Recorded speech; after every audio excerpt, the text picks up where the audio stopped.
chưa mua coi như tôi muốn đã chi Ui tôi muốn tổ cho té. có bỏ bài tiền để cho nhó rồi cho té nó rồi tiền mua ý tưởng mong từ tôi một lần để bây giờ chủ muốn chạy của ta Nhỏ lên đây chỉ cú chạy to tiền. Cho tôi tao nên tổ cho té nên bố đi muốn chạy ta to hay tiền. Mua ít chỉ to chỉ cho cá lò. Giờ nên muốn tổ ta để giúp bây giờ.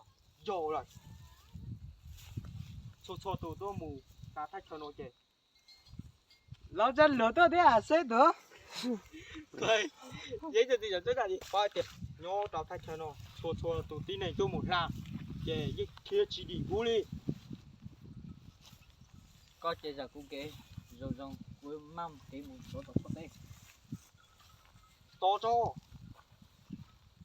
giờ thì có giờ mù tuổi cho té có giờ chụp là của nó cho chỉ linh đây có cho chia sẻ kìa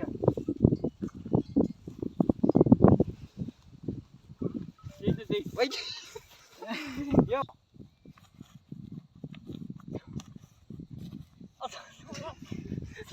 mà mù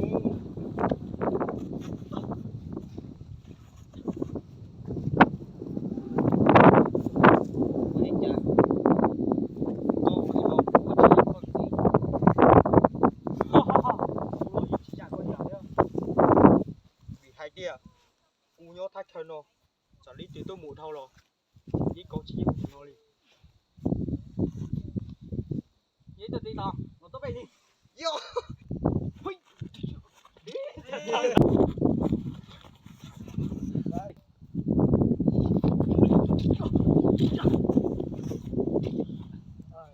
con Gì một cái tao mau không gì đâu không ui kiểu như này mà tì à sao mà. Ô mà.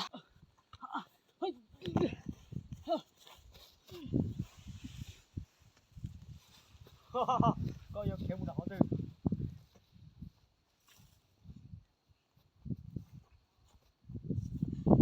đây là nung nọ có giờ kéo tổ co Cá lo. Giấy tờ gì? To ok. gan lớn đâu là cái đấy rồi vì giờ có chú rồng kia có gì tốt học kia xí nung nọ có giờ chỉ học thằng nọ Coi ok. Lột tốt tốt thì coi về nát. Đấy tè mà. Đấy tè là cái gì? có mở nè có mở Ôi.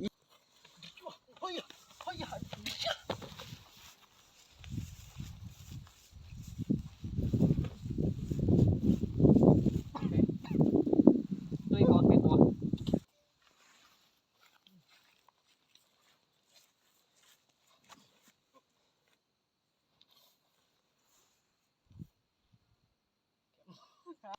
Tua chỉ tua.